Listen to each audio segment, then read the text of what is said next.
तो अभी जो हम पढ़ने वाले हैं ऑप्टिक्स की, ये हमारी सेकंड क्लास होगी जिसमें हम मिरर इक्वेशन के बारे में पढ़ेंगे। तो मिरर इक्वेशन बहुत इंपॉर्टेंट टॉपिक है ये मिरर इक्वेशन। तो इसके लिए मैं एक मिरर लेके चलता हूँ। ये एक कॉनकेव मिरर है, थोड़ा बड़ा ले लेते हैं। ये एक कॉनकेव मिरर है, ओके।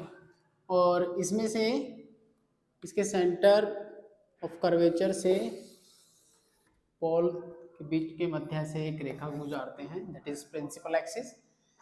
और यहाँ पर मैंने कोई अपना ऑब्जेक्ट रखा ए बी। अच्छा, इस डायग्राम बनाते हुए कुछ चीज़ों का ध्यान रखना चाहिए।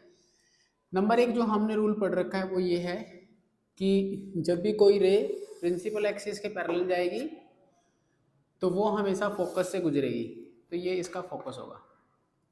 सेकेंड, अगर एंगल आई पे कोई रे इंसिडेंट होती है एट पोल,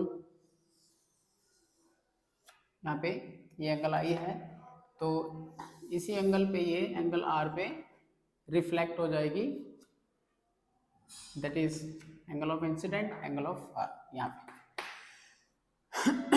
तो थोड़ा और बड़ा कर देते हैं ताकि हमारा डायग्राम अच्छा बने। यहाँ तक ले लेते हैं इसको, काफ़ी बड़ा मिरर है, okay, concave mirror. And the second, एक रेखा सेंटर ऑफ कर्वेचर में से गुजारते हैं लाइक दिस, ऐसे। ये पॉइंट हम मान लेते हैं सी, ये सेंटर ऑफ कर्वेचर। तो हम इनको पॉइंट लेके चलते हैं। तो यहाँ पे हमारा इमेज बनेगा ए डैश बी डैश। ये हमने कुछ रूल पढ़ रखे हैं, उसी रूल के मुताबिक मैंने डायग्राम बनाया और उससे हम मिरर इक्वेशन निकालेंगे। तो एफ से लेके पोल तक की जो दूरी होती है उसको हम बोलते हैं फोकल लेंथ, और इमेज से लेकर के जहाँ पे ऑब्जेक्ट की इमेज बनती है उसको हम बोलते हैं वी। सेंटर ऑफ कर्वेचर की जो दूरी होती है उसको रेडियस ऑफ कर्वेचर बोलते हैं, और ऑब्जेक्ट से लेके वहाँ तक की जो दूरी होती है उसको हम बोलते हैं यू। ये रहता है हमारा, that is the mirror equation. तो मैं एक पॉइंट यहाँ पे ले लेता हूँ, ये पॉइंट M है, ये M डैश है यहाँ पर, और मैं एक डॉटेड पॉइंट ले लेता हूँ, दैट इज N। और ये जो N है it's very close to P। यहाँ पे लिख देते हैं let N is very close to P। हमें अपना जो मिरर फॉर्मूला है वो इस फॉर्म में चाहिए ताकि हम जब इसके न्यूमेरिकल करें तो वो आसान हो जाए। तो जब N इसके वेरी क्लोज है तो मैं लिख सकता हूँ N is very close to P। तो N की जगह हम P भी लिख सकते हैं। ये जस्ट ट्रायंगल बनाए हैं हमने ताकि जो हमारी इक्वेशन है वो सॉल्व हो जाए, ठीक है। नाउ अब मैं दो ट्रायंगल यहाँ पे लेके चल रहा हूँ, दैट इज एक ट्रायंगल ये वाली, ये वाला एंगल थीटा है, और एक वाली ये वाली ट्रायंगल, ठीक है। मैं इन ट्रायंगलों को लेके चल रहा हूँ, 1 2 3, एक ट्रायंगल ये और एक ट्रायंगल ये। तो in triangle A dash F या A dash B dash F, in triangle A dash B dash F and triangle ये वाली triangle F N P F N M, ये दोनों जो है वो सिमिलर है, बोथ आर सिमिलर। जब दो ट्रायंगल सिमिलर हो जाती है, बिकॉज इनका जो थीटा है वो सेम है, जब ये सिमिलर हो जाती है तो इनका साइड का जो रेशो है, ये वाली साइड इसके इक्वल है और ये वाली साइड इसके इक्वल है, तो both are similar, so their side ratio must be equal. जब ये इक्वल हो जाएंगे इसलिए हम यहाँ पे बोल सकते हैं कि ये वाली ratio A dash B dash ये इसके बराबर आ जाएगी एम एन के। सिमिलरली ये वाली इसके बराबर आ जाएगी B dash F dash, B dash ये एफ डैश नहीं है, खाली एफ है, डिवाइड बाय ये वाली रेशो एफ एन। तो हमारे पास एक इक्वेशन ये आ गई, एक इक्वेशन है, इसको इक्वेशन नंबर 1 मान लेते हैं। नाउ अब इसको आगे सॉल्व करते हैं।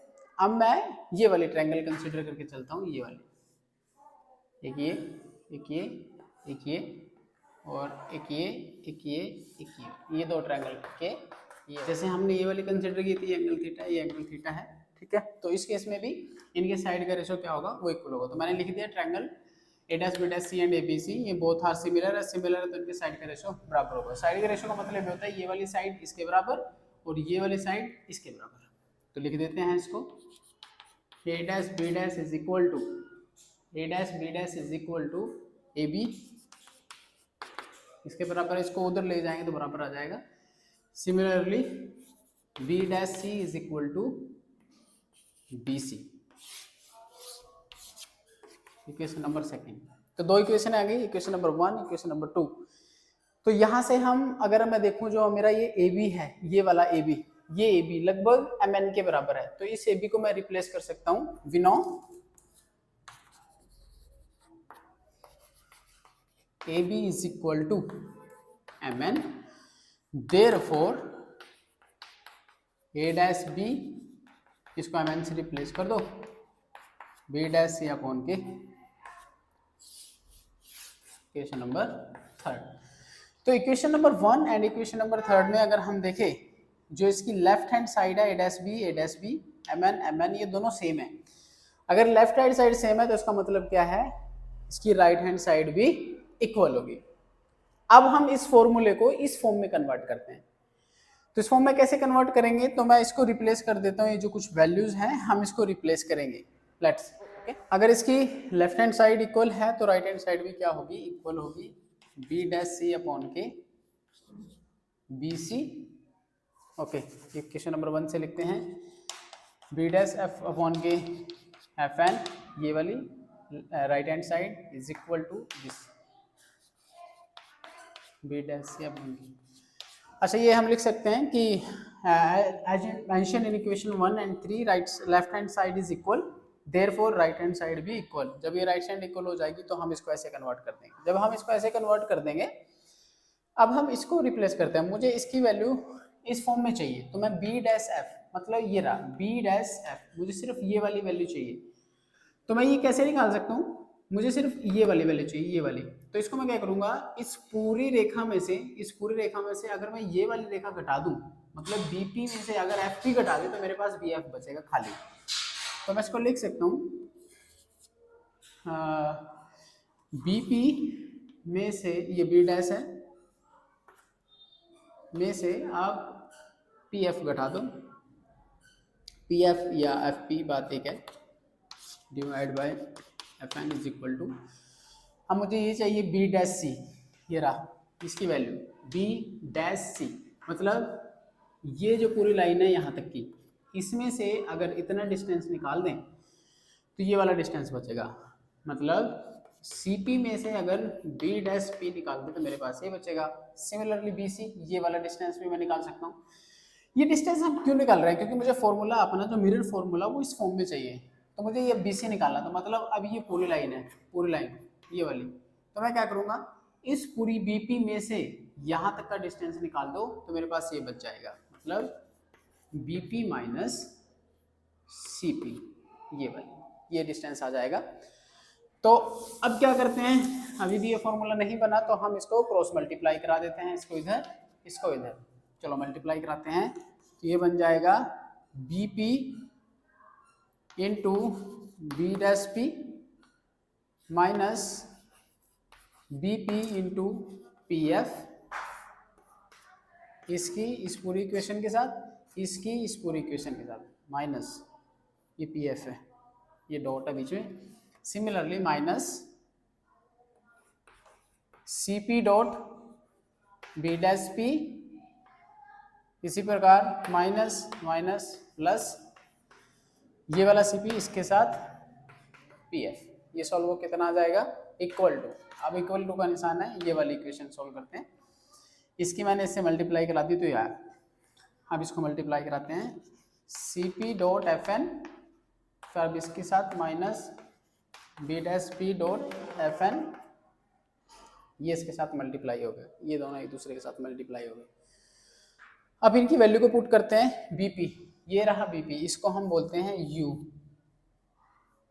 बी डैश पी, यहाँ से यहाँ तक का डिस्टेंस होता है वी, और ये हम माइनस में लेंगे। माइनस में इसलिए लेंगे क्योंकि पोल से इधर जो हम जो भी डिस्टेंस लेंगे वो हमेशा नेगेटिव लेंगे, पोल से उधर जो होगा वो हमेशा पॉजिटिव लेंगे, पोल से ऊपर जो होगा वो हमेशा पॉजिटिव होगा, नीचे नेगेटिव होगा। मैथमेटिक्स में हम पढ़ चुके हैं ये सारी चीज़ें। माइनस बीपी, फिर से माइनस यू बी एफ, ये वाला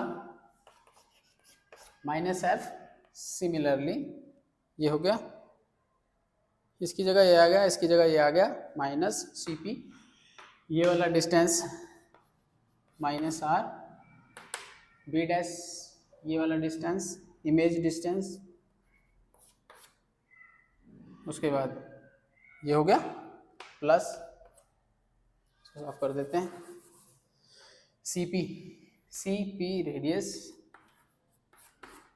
और सी पी आने के बाद मेरे पास पी एफ, ये रहा P F minus F equal to, अब इसको लिखते हैं सी पी ये है radius of curvature, F N is equal to, मतलब ये इसके वेरी क्लोज है तो इसको एफ पी ही लेके चलेंगे, ठीक है, और ये है माइनस एफ, ठीक है, प्लस ये minus B dash P minus V, और एफ एन मतलब फिर से माइनस एफ, बस जहां पे डबल माइनस है उसको पॉजिटिव कर दो, जहां पे क्या रिप्लेस कर दो।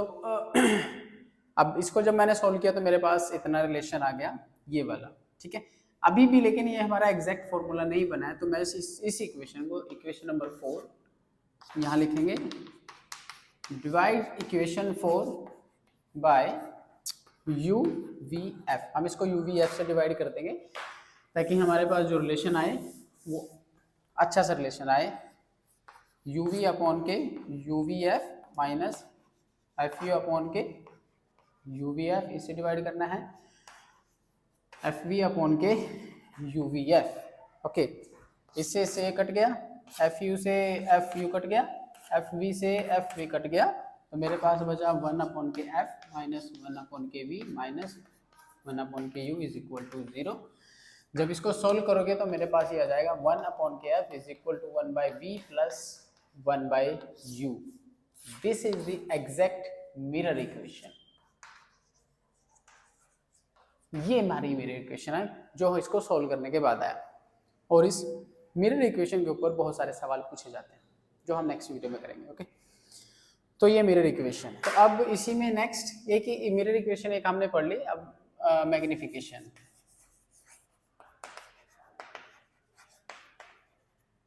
मैग्निफिकेशन का मतलब होता है कि किसी ने ऑब्जेक्ट को कितना बड़ा किया, उसी को हम मैग्निफिकेशन निकालते हैं।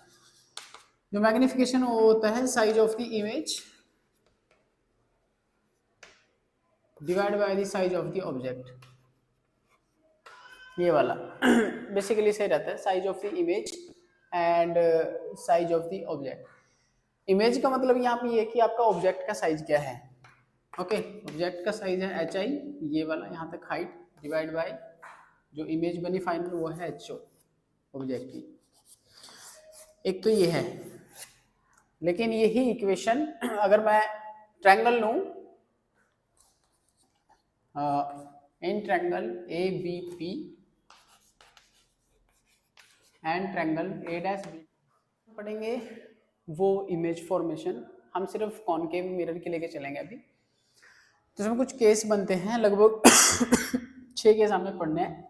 नंबर 1 कि अगर हम ऑब्जेक्ट को इन्फिनिटी पे रखें, तो जब हम ऑब्जेक्ट को इन्फिनिटी पे रखते हैं तो ये हम रूल पढ़ चुके हैं कि जब भी कोई रे इन्फिनिटी से आते हैं तो हमेशा प्रिंसिपल लाइन के पैरेलल आते हैं, तो यहाँ से पैरेलल आएगी और फोकस पे आ जाएगी।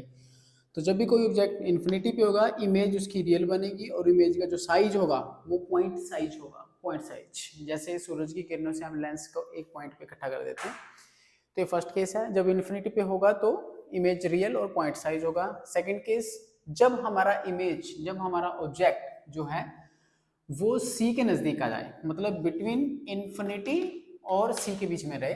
अब इन्फिनिटी तो कितना बड़ा हो सकता है, हमें बिटवीन तो कैसे, बस हम क्लोज लेके चलते हैं कि सी के पास है, इन्फिनिटी के आसपास है। तो इस केस में जो इमेज है, देखो पहले इमेज एफ पे बनी जब इन्फिनिटी था, जैसे ही हमने ऑब्जेक्ट को इधर बढ़ाया तो हमारी इमेज इधर आ जाएगी। तो ये एफ पॉइंट था, ये सी पॉइंट था, तो एफ से थोड़ा इधर हमारी इमेज आ गई, तो ये इमेज भी रियल होगी। और ये इमेज बन कहाँ रही है, सेंटर ऑफ कर्वेचर और फोकस के बीच में बन रही है। थर्ड केस, अब मैं इस ऑब्जेक्ट को अपने सेंटर ऑफ कर्वेचर पे लेके गया, सी पे, मैंने ये सी पे ऑब्जेक्ट को रखा, जब इसका रे डायग्राम बनाया तो मेरे पास रे डायग्राम देखा, तो जब मेरे पास फाइनल इमेज आई, तो ये वेरी वेरी इंपॉर्टेंट है कि जब ऑब्जेक्ट को सेंटर ऑफ कर्वेचर पे रखा जाएगा तो इमेज कहाँ बनेगी, तो इमेज हमेशा सेंटर ऑफ कर्वेचर पे ही बनेगी। आप जैसे जैसे इधर आते जाओगे इमेज का साइज इधर इधर आते आते बड़ा होता चला जाएगा। तो जब सी पे रखा तो इमेज भी कहाँ बनती है, सी पे। फिर से अगर इन्फिनिटी पे रखा तो इमेज फोकस पे, अगर इन्फिनिटी और सी के आसपास रखा तो इमेज सी और एफ के बीच में बनेगी। अगर मैं इस ऑब्जेक्ट को उठा के इस सी के पास ही ले आया तो इमेज जो है वो मेरी कहाँ पे बनेगी, लगभग सी पे ही बनेगी। फोर्थ केस, अगर मैं सी और एफ के बीच में अपना ऑब्जेक्ट रखूं, ये मेरा ए है और ये बी है, अगर इसके बीच में रखा जाए ये वाला ऑब्जेक्ट, तो जब इसका डायग्राम बनाएंगे तो हमारे पास ये लार्ज इमेज दिखाएगा, थोड़ा इधर सी और इन्फिनिटी के आसपास हमें ये दिखता हुआ नजर आएगा, बड़ी इमेज। जैसे जैसे ऑब्जेक्ट शीशे के पास जा रहा है इमेज जो है वो बड़ी होती चली जाती है। तो ये रियल इमेज बनती है, कहाँ बनती है, between image at C to infinity की तक बनेगी। एंड तो एक ये इंपॉर्टेंट केस होता है। एक केस और है कि अगर हम ऑब्जेक्ट को फोकस पे रख दें, फोकस पे, तो वो उसका साइज हम नहीं डिफाइन कर सकते, वो बहुत बड़ा डिफाइंड अनडिफाइंड हो जाता है, तो इस केस में हमें पता नहीं लगता, बहुत बड़ी साइज हो जाती है। एंड द लास्ट केस, सिर्फ ये एक ऐसा केस है जहां पर इन्वर्टेड इमेज, मतलब वो वर्चुअल इमेज बनती है, बाकी सभी में रियल इमेज बनते हैं, यहाँ पे वर्चुअल और इरेक्ट सीधी इमेज बनती है। तो इसलिए तो वो लोकेशन कौन सी होती है, वो ये वाली लोकेशन होती है। इस केस में हमने क्या किया, जो हमारा ऑब्जेक्ट है वो हमने कहाँ रखा, बिटवीन एफ और पोल, इसके बीच में रखा है। Very very important case. तो इस केस में जैसे हम इसको एफ के पास रखेंगे तो हमारी जो, जब हम इसको यहाँ से ऐसे ऑब्जर्व करते हैं अपनी आंखों के साथ, तो हमारी आंख ये देखती है कि ये इमेज इस पॉइंट से आ रही है, इसलिए हम इस छोटी सी इमेज को इतना बड़ा करके देख लेते हैं, इस छोटे से शीशे में बड़ा करके दिख जाता है हमें। इसलिए हम इस शीशे को मैग्नीफाई शीशा भी बोलते हैं, मतलब जो हमारे जो ब्यूटी शॉप वाले होते हैं ज़्यादातर यही शीशा, जो फिल्म में जो यूज करते हैं वो शीशा यही दिखाते हैं, ताकि कम स्पेस में ज़्यादा चेहरा दिखे, ज़्यादा मेकअप दिखे। तो ये कुछ इमेज फॉर्मेशन थे फॉर कॉनकेव मिरर। जो हमने कॉनकेव का जो इमेज फॉर्मेशन देखा, तो उसके बिहार पर हमने एक टेबल बनाई है। अगर इसको शॉर्ट में याद रखा जाए कॉनकेव को, सिंपल सी बात है, अगर ऑब्जेक्ट इन्फिनिटी पे होगा तो इस एक नंबर की इमेज हमेशा फोकस पे बनेगी। जैसे जैसे हम 2 पे आएंगे, मैंने अब ऑब्जेक्ट को यहाँ पे रखा इन्फिनिटी और सी के बीच में, तो अब उसकी इमेज इन दोनों के इधर इधर आती रहेगी। यहाँ पे इमेज का साइज छोटा है, यहाँ बढ़ता चला गया, तो मतलब जैसे जैसे ऑब्जेक्ट शीशे की तरफ जाएगा इमेज आपकी इधर आती आती बढ़ती चली जाएगी। तो आप इसको ऐसे भी याद रखते हो, लाइक दिस, ऐसे भी याद रख सकते हो कि जब ऑब्जेक्ट यहाँ पे होगा तो उसका साइज कम होगा, और जब ऑब्जेक्ट यहाँ पे होगा तो उसका साइज बहुत बड़ा होगा। तो ये हमने कुछ एक टेबल बनाई है कि अगर ऑब्जेक्ट इन्फिनिटी पे है तो इमेज की लोकेशन फोकस पे बनेगी, और फोकस पे कैसी बनेगी, उसका पॉइंट साइज होगा। इमेज कैसी होगी, रियल मतलब पॉइंट साइज बिटवीन, अगर उसको इन्फिनिटी और सी के बीच में रखा जाए तो ऑब्जेक्ट, ये टेबल वेरी वेरी इंपॉर्टेंट है जो अक्सर पूछी जाती है। इसमें जो सबसे ज्यादा पूछा जाता है, एक सेंटर ऑफ कर्वेचर और एक ये बिटवीन एफ एंड पी, कि अगर ऑब्जेक्ट हमने 3 नंबर सी पे ही रख दिया, ये सी पॉइंट है, अगर यहाँ पे हमने सी पे ही रख दिया तो उसकी इमेज कहाँ बनेगी, उसकी इमेज सी पे ही बनेगी, वो रियल होगी। इमेज का साइज उतना ही होगा जितना हमारा ऑब्जेक्ट का साइज था, यहाँ पे सेम रहता है, ये सिचुएशन रहती है। ठीक है, ये पूछ लिया जाता है अक्सर 1 नंबर में ये सवाल।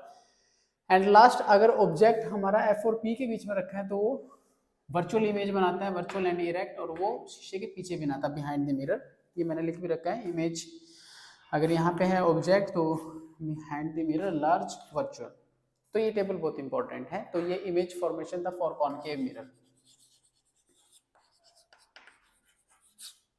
ओके, तो अभी हम रिफ्रैक्शन के बारे में पढ़ेंगे। तो उससे पहले हमें ये समझना होगा कि जो लाइट एक मीडियम से दूसरे मीडियम में जाती है तो उसकी वेलोसिटी चेंज हो जाती है जब एक मीडियम से दूसरे मीडियम में जाएगी। तो फ्री स्पेस में उसकी वेलोसिटी सबसे ज़्यादा होती है, फ्री स्पेस में यानी कि यूनिवर्स में उसके सबसे ज़्यादा होती है। जैसे उसका मीडियम चेंज होता है तो उसकी वेलोसिटी कम हो जाती है। तो ये पॉइंट मैंने लिख दिया कि वेलोसिटी जो होती है लाइट की वो कांस्टेंट रहती है एक मीडियम में, जैसे दूसरे मीडियम में जाएगी वहां पर अदर कांस्टेंट हो जाएगी। तो हमें अब इस कांस्टेंट का रेशियो निकालना है। मैं मान लेता हूं मेरा एक मीडियम ये है, दूसरा मीडियम ये है, ये इंटरफेस, इसको इंटरफेस बोलते हैं। ये शब्द खास याद रखिएगा, बार बार यूज होगा। इंटरफेस, इंटरफेस उसको बोलते हैं जब एक मीडियम से दूसरे मीडियम में चेंज होता है, उसको इंटरफेस बोलते हैं। यहाँ से लाइट ऐसे आई, इसने अपनी यहाँ पे वेलोसिटी v1 थी, यहाँ पे v2 थी, तो जैसे हम इसके वेलोसिटी का रेशियो लेते हैं तो जो दूसरी वेलोसिटी है ये वेलोसिटी फ्री स्पेस में है और ये किसी मीडियम में है। ओके, आई थिंक ठीक है। तो ये वाला जो रेशियो होगा इन दोनों मीडियम का, उसको हम कांस्टेंट, वो कांस्टेंट हमेशा कांस्टेंट रहेगा। इसके बाद अब देखो यहाँ पे हुआ क्या कि सेकंड मीडियम के पास कुछ ऐसी प्रॉपर्टी है, उसने उसकी वेलोसिटी को कम कर दिया। अब वो जो प्रॉपर्टी होती है जिसकी वजह से उसकी वेलोसिटी डिक्रीज हो रही है, उसी को हम एक नया शब्द बोलते हैं, दैट इज रिफ्रैक्टिव इंडेक्स। तो रिफ्रैक्टिव इंडेक्स क्या है? वो एक मीडियम की प्रॉपर्टी है जिसकी वजह से क्या होता है, लाइट की वेलोसिटी कम हो जाती है। और एक खास बात याद रखिएगा, रिफ्रैक्टिव इंडेक्स को म्यू सिंबल से रिप्रेजेंट किया जाता है, और जो रिफ्रैक्टिव इंडेक्स होता है उसकी जो वैल्यू होती है हमेशा एक से बड़ी ही रहेगी। तो रिफ्रैक्टिव इंडेक्स क्या है? एक ऐसा मीडियम जो लाइट की वेलोसिटी को कम कर देता है। नाउ ये तो थोड़ा सा वेलोसिटी के बारे में था। रिफ्रैक्शन समझते हैं। रिफ्लेक्शन हमने देख लिया। तो रिफ्रैक्शन क्या होता है? रिफ्रैक्शन एक सिंपल कंसेप्ट है कि जब लाइट एक मीडियम से दूसरे मीडियम में जाती है तो अपना पाथ चेंज कर लेती है, उसी को हम रिफ्रैक्शन बोलते हैं। तो ये मैंने इसकी कुछ डेफिनेशन लिख दिया यहाँ पर। ये एक मीडियम से गई, जैसे दूसरे मीडियम में गई तो वहाँ पे उसका पाथ चेंज हो गया। अब बात क्यों चेंज होता है, बात का मैटर है, अभी देखते हैं इसको। रिफ्रैक्शन में कुछ रूल हैं, जैसे ये कोई इंसिडेंट रे है, जैसे ये पॉइंट ऑफ इंसिडेंट पे जाके टकराती है, इंटरफेस, इसको इंटरफेस बोलते हैं, इस पे जाके टकराएगी तो दो केस हो सकते हैं। या तो ये हमारा नॉर्मल होता है, या तो ये नॉर्मल की तरफ बेंड होगी या नॉर्मल से दूर चली जाएगी।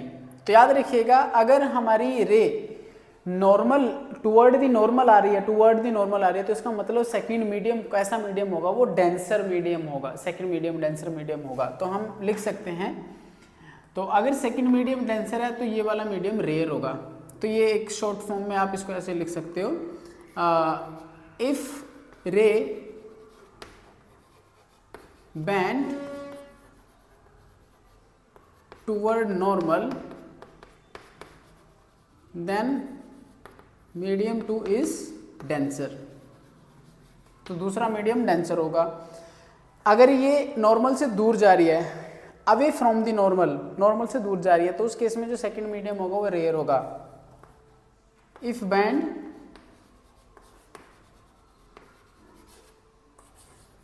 Away from normal then medium 2 is rare. तो मीडियम 2 हमारा रेयर होगा। ये पॉइंट कुछ याद रखने के होते हैं कि जब एक मीडियम से, जैसे अगर ऐसे भी पूछ लिया जाता है कि अगर वो रेयर से डेंसर की तरफ जा रही है, शॉर्ट फॉर्म से रेयर से डेंसर की तरफ जा रही हैं, रेयर टू डेंसर, तो वो हमेशा टुवर्ड दी नॉर्मल आएगा। यहाँ पे टी लिख दो याद रखने के लिए। अगर वो डेंसर से रेयर जा रही है, डेंसर से रेयर, तो अवे फ्रॉम दी नॉर्मल होगा, DRN और RDNT। आप ऐसे याद रख सकते हो। वैसे ये ज़्यादा इंपॉर्टेंट नहीं है, मेन पॉइंट ये है। तो ये रिफ्रैक्शन का कंसेप्ट है।